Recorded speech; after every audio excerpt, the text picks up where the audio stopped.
The objective today is basically a couple months ago we planned an annual exercise where we test the readiness of our guys to meet the full spectrum readiness needs of the Air Force as a whole. So we're testing various capabilities within the C-130, and essentially this is the capstone event after that exercise a few months ago where we had Kurt Jans come out from Combat Aviation magazine. And what he's going to do today, whereas when he was on the ground during that exercise taking pictures of us coming over the drop zone, he's going to be physically located with us in the airplane as we execute our formation flight today. Tell me about the aircraft itself.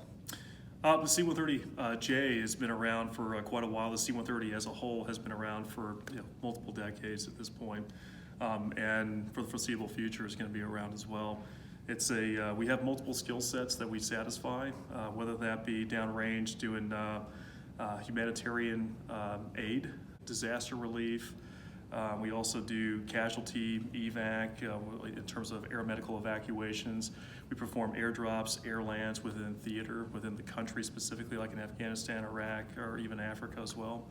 And then stateside, we perform various mission sets as well here, in addition to some of the hurricane relief that you've been seeing in the last couple of years.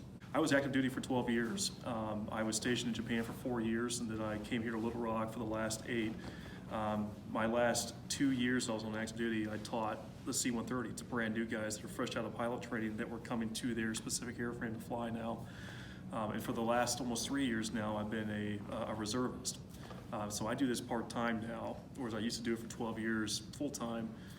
Primarily now I fly for FedEx, and when I'm not doing that job, I come here and I miss the flying. It is sometimes it can seem routine, man, but like I said, we support so many different mission sets within the C-130, whether that be all the different things we talked about earlier, hurricane relief, humanitarian disaster relief, airdrop missions, whether that be a single ship or a formation, multiple element formation, airfield seizures, the different, we call it fob hopping profiles in Afghanistan, or aeromedical evacuation. So in other words, when you see a soldier that's been hit on the ground, they typically get air evac from wherever they are at, or medevac via helicopter to a location like an LZ that a C-130 can land in.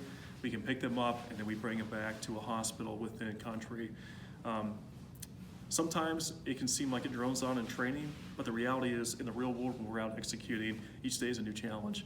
And so you don't take it for granted in that regard. And I will tell you that having done this for 12 years on active duty and then to be separated, now only doing it part-time, you miss it. You absolutely do. You miss flying the C-130 the way that we operate the C-130, and you also miss the camaraderie that you have with your fellow squadron mates.